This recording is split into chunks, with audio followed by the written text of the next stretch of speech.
اللہ علیہ وآلہ وسلم کی والدہ بی بی آمنہ سلام اللہ علیہا، ایک بہت ہی خوبصورت نام ہے بی بی آمنہ کا، اور یہ وہ خاتون ہے جنہوں نے سب سے پہلے اسلام قبول کرنے کا شرف حاصل کیا، اور یہ وہ خاتون ہیں کہ جن کے ہاتھوں میں خداوند عالم نے رسول خدا محمد مصطفیٰ صلی اللہ علیہ وآلہ وسلم کی ابتدائی تربیت کے لیے جن کو چنا. اور یہ وہ بیوی ہیں کہ اگر ہم آسمانی کتابیں دیکھیں تو آسمانی کتابوں میں بھی والدہ گرامی رسول خدا محمد مصطفیٰ صلی اللہ علیہ وآلہ وسلم کا تذکرہ ہمیں ملتا ہے. راوی کہتا ہے کہ کعب معاویہ کے پاس تھا اور میں نے اس سے پوچھا کہ تم نے اپنے آخری نبی کی ولادت کو اپنی کتابوں میں کہاں پایا اور ان کے خاندان کی کیا فضیلت ہے. تو کعب نے معاویہ پر نظر کی، لیکن معاویہ کی زبان بند ہو گئی اور کعب سے کہا کہ اے ابو اسحاق، جو کچھ تمہیں علم ہے اسے کہو اور بیان کرو، خدا تم پر رحمت کرے گا. کعب نے کہا کہ میں نے 72 آسمانی کتابیں، دانیال کے تمام صحیفے پڑھے ہیں اور ان سب میں آپ کا ذکر موجود ہے کہ کسی نبی کی ولادت کے وقت کوئی فرشتہ نہیں نازل ہوا ماں سوائے حضرت عیسیٰ علیہ السلام اور رسول خدا محمد مصطفیٰ صلی اللہ علیہ وآلہ وسلم کے. کسی انسان نے جنت کے غلاف کو نہیں پہنا مگر بی بی مریم مادر عیسیٰ علیہ السلام نے اور بی بی آمنہ مادر رسول خدا محمد مصطفیٰ صلی اللہ علیہ وآلہ وسلم نے پہنا. کسی حاملہ عورت پر کوئی فرشتہ نازل نہیں ہوا سوائے حضرت عیسیٰ کی ماں اور حضرت محمد مصطفیٰ صلی اللہ علیہ وآلہ وسلم کی ماں پر. حضرت آمنہ کے حمل کی ایک نشانی یہ بھی تھی کہ آپ کے بطن مبارک میں جب حمل ٹھہرا تو منادی نے ندا دی، 7 آسمانوں میں اس طریقے سے ندا دی گئی کہ مبارک ہو آج کی رات محمد کا نطفہ نور ٹھہرا ہے. اور اسی طرح زمین میں بھی آواز آئی اور آپ کی ولادت کی رات خانہ کعبہ سے لوگوں نے یہ آواز سنی کہ اے خاندان قریش، تمہارے لیے بشارت آ گئی اور تمہارے لیے ہمیشہ کی عزت اور فائدہ اسی کے ساتھ ہے، اور یہ سب سے آخری نبی ہیں. ہماری کتابوں میں آیا ہے، اس نے فرمایا کہ ان کے بعد کا خاندان بہترین خاندان ہے، اور جب تک ان کی اولاد میں سے ایک فرد بھی باقی رہے گا تو دنیا کے تمام موجودات عذاب سے محفوظ رہیں گے. اور یہی وجہ ہے کہ شیخ صدوق اپنی کتاب امالی میں جو ہے وہ بیان فرماتے ہیں کہ رسول خدا صلی اللہ علیہ وآلہ وسلم کے پاس جبرائیل امین آئے اور فرمانے لگے کہ پروردگار عالم آپ کو سلام دیتا ہے اور فرماتا ہے کہ میں نے آپ کو آپ کے بابا جناب عبداللہ علیہ السلام، آپ کی والدہ بی بی آمنہ علیہ السلام اور آپ کے دوسرے اہل خانہ جنہوں نے آپ کی کفالت اور تربیت کی ہے، یعنی کہ حضرت عبداللہ علیہ السلام پر جہنم کی آگ کو حرام کیا ہے. اور اس کے بعد نبی خدا صلی اللہ علیہ وآلہ وسلم نے فرمایا کہ مجھے خداوند عالم نے بہترین ماں سے پیدا کیا جو شرک و کفر کی نجاست سے پاک تھیں. دیکھیے ایک بہت بڑی بات نبی اللہ صلی اللہ علیہ وآلہ وسلم فرما رہے ہیں اپنے والدہ گرامی کے لیے، کیونکہ جب نبی پیدا ہوئے ہیں کوئی اسلام نہیں آیا، کوئی دین نہیں آیا، کوئی دین واحد، کوئی جو ہے ذات واحد کو نہیں مانتا تھا. لیکن یہاں نبی اللہ دعویٰ کر رہے ہیں، فرما رہے ہیں، بیان کر رہے ہیں اپنی ماں کی فضیلت اور عظمت کو کہ پروردگار عالم نے بہترین ماں سے مجھے پیدا کیا جو شرک اور کفر سے پاک تھیں. یعنی تمام لوگ کافر تھے، میری والدہ کافر نہ تھیں. تمام لوگ مشرک تھے، ذات واحد میں شرک کیا کرتے تھے، لیکن اس زمانہ جاہلیت میں بھی میری والدہ بی بی آمنہ سلام اللہ علیہا شرک سے پاک تھیں اور ان تمام نجاسات سے پاک تھیں. اور یہی وجہ ہے کہ جب دنیا میں تشریف لائے رسول خدا محمد مصطفیٰ، بی بی آمنہ روایت کرتی ہیں کہ جب میں دوران حمل چلا کرتی تھی تو ایک ابر میرے اوپر سایہ کیا کرتا تھا، ایک نور میرے ساتھ رہا کرتا تھا، اور اگر میں بنجر زمین سے گزر جاتی تھی تو وہ زمین سرسبز ہو جایا کرتی تھی، اور اگر میں حاملہ تھی، لیکن دوران حمل میرے اوپر تو حمل کے کوئی آثار بھی نمایاں نہ تھے اور مجھے پتہ ہی نہیں چلا، اور جس وقت حمل کے وضع ہونے کا وقت آیا اس وقت ایک منادی نے ندا دی کہ اے بی بی آمنہ سلام اللہ علیہا، پروردگار عالم نے ایک بہترین مرد کے ذریعے سے آپ کے بطن میں اس بچے کو قرار دیا ہے، اور یہی وجہ تھی کہ بی بی فرماتی ہیں کہ اس ندا کے بعد مجھے حمل کی کوئی تکلیف نہیں ہوئی، مجھے کوئی پریشانی نہیں ہوئی، مجھے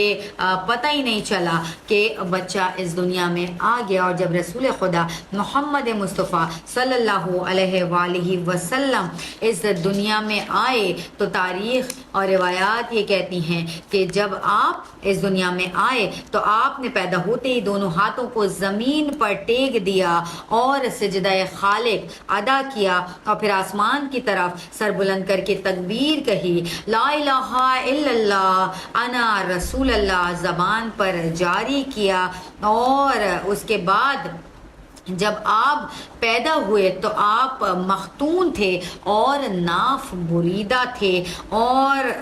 یہاں تک کہ آپ جب پیدا ہوئے تو تمام کثافتوں اور تمام نجاستوں سے پاک تھے۔ وہ نور اب ایک مجسم صورت میں اس دنیا میں آ گیا، جسے پروردگار عالم نے حضرت آدم کی پیدائش سے لاکھوں سال پہلے انوار کی صورت میں اپنے آسمانوں پر سجا کر رکھا ہوا تھا۔ اور یہی وجہ ہے کہ بچپن آپ کا کچھ اس طریقے سے گزرا کہ کیونکہ آپ یتیم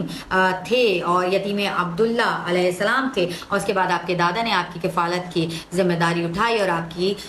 وفات کے بعد آپ کے چچا جناب ابو طالب علیہ السلام کے پاس آپ کی کفالت کی ذمہ داری آئی، اور جب کفالت کی ذمہ داری جناب ابو طالب علیہ السلام کے پاس آئی تو جناب ابو طالب نے ان کو اپنا والد بن کر، اور جناب بی بی فاطمہ بنت اسد سلام اللہ علیہا نے والدہ بن کر ان کی تربیت کی اور ان سے محبت کی اور ان کو بالکل اپنی اولاد کی طرح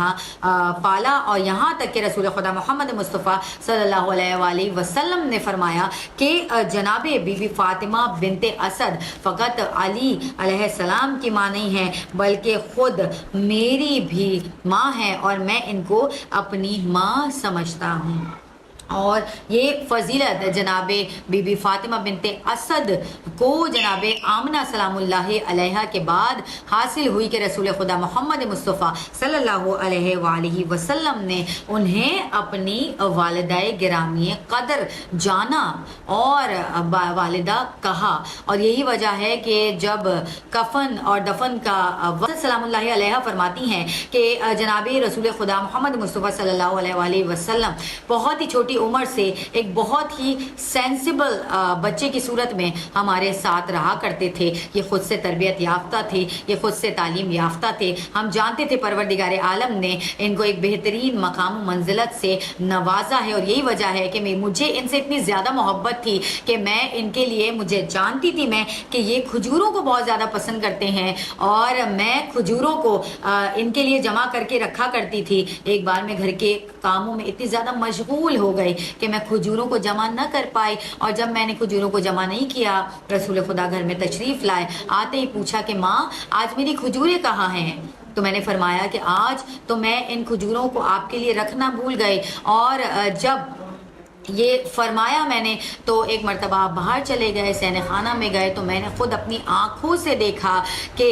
رسول خدا محمد مصطفیٰ صلی اللہ علیہ وآلہ وسلم نے کھجور کی ٹہنی کی طرف اشارہ کیا، اور کھجور کی ٹہنی معجزے سے خود نیچے جھک گئی۔ آپ نے کھجوروں کو توڑا اور کھانا شروع کیا، اور اس کے بعد یہ کھجوروں کی ٹہنیاں واپس سے اوپر اپنی جگہ اور مقام پر چلی گئیں۔ جناب عبداللہ تشریف لائے تو میں نے پریشانی کے عالم میں تمام ماجرا بیان کیا، اور جب ماجرے کو بیان کیا تو ایک مرتبہ جناب ابو طالب نے فرمایا کہ آج تو آپ نے یہ ماجرا بیان کر دیا، آج کے بعد کبھی بھی اس واقعے کو اپنی زبان پر مت لائیے گا، لوگ دشمن ہو جائیں گے رسول خدا محمد مصطفیٰ صلی اللہ علیہ وآلہ وسلم کے۔ اور سامعین کرام، اسی لیے اسی طریقے سے بچپن گزرتا رہا اور جب آپ نے تبلیغ کرنا چاہی تو یہی جناب ابو طالب علیہ السلام تھے کہ جنہوں نے قریش کے تمام قبیلوں کو جمع کیا اور جو جاہلیت میں ڈوبے ہوئے تھے اور جہالت کا چلتا پھرتا ثبوت تھے، اور انہوں نے ایک مرتبہ تمام قبیلوں کے سردار کو بلایا، ایک دعوت کا اہتمام کیا جسے دعوت ذو العشیرہ بھی کہا جاتا ہے۔ آج ایک اعتراض تشیعوں پہ ہی کیا جاتا ہے کہ ہم کلمے کو بڑھا دیتے ہیں، جو اعتراض کرتے ہیں وہ دعوت ذو العشیرہ اہل سنت اور اہل تشیعوں کی کتابوں میں موجود ہے، وہ جائیں اور اس دعوت کا مطالعہ کریں تو انہیں پتہ چلے گا کہ جب رسول خدا نے تبلیغ اور فرمایا رسول خدا نے کہ تم میں سے کون ہے کہ جو آج اللہ کی وحدانیت کا اقرار کرے گا، اسلام کو قبول فرمائے گا، فرمایا کہو لا الہ الا اللہ۔ کوئی نہ تھا جو اٹھتا مگر ایک چھوٹا سا بچہ اٹھتا تھا اور اٹھ کر اپنے ہاتھ کو بلند کرتا تھا اور فوراً فرماتا تھا محمد الرسول اللہ، لا الہ الا اللہ، محمد الرسول اللہ۔ اور ایک مرتبہ رسول خدا مسکراتے تھے اور مسکرا کر کہتے تھے علی تم خاموش ہو جاؤ اور بیٹھ جاؤ۔ مولا علی علیہ السلام بیٹھ جاتے تھے۔ اس کے بعد 3 مرتبہ جب یہی ہوا کہ کوئی نہ اٹھا، خود مولا علی علیہ السلام اٹھتے رہے، رسول دعوت دیتے رہے، علی علیہ السلام اٹھتے رہے، اٹھ کر کلمہ پڑھتے رہے، لا الہ الا اللہ محمد الرسول اللہ، میں گواہی دیتا ہوں اللہ وحدہ لا شریک ہے اور رسول خدا ان کے نبی اور پیغمبر ہیں۔ اس ایک مرتبہ جب تیسری مرتبہ بھی کوئی کھڑا نہ ہوا اور مولا علی علیہ السلام نے فرمایا لا الہ الا اللہ محمد الرسول اللہ، اس کے جواب میں رسول خدا نے فرمایا علی ولی اللہ و وصی رسول اللہ و خلیفتہ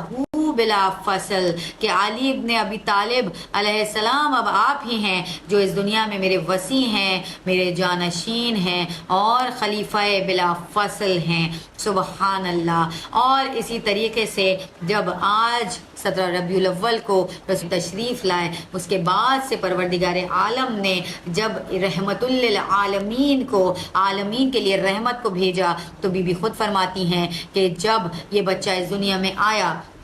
تو میں نے دیکھا ایک نور ساتے ہوا اور اس نور کے ساتے ہوتے ہی تمام عالمین پر نور چھا گیا، ایک روشنی سی چھا گئی کہ بے شک پروردگار عالم نے رسول خدا محمد مصطفیٰ صلی اللہ علیہ وآلہ وسلم کو عالمین کے لیے رحمت بنا کر بھیجا۔ پروردگار عالم سے دعا ہے کہ ہم اور آپ سب کی تمام دلی جائز حاجات کو رسول خدا محمد مصطفیٰ صلی اللہ علیہ وآلہ وسلم کے وسیلے سے قبول اور منظور فرمائیں گے، اس امید کے ساتھ کہ آپ اپنا بہت خیال رکھیں گے۔ سیدہ مونا کاظمی کو اجازت دیجیے۔ اللہ حافظ و نگہبان۔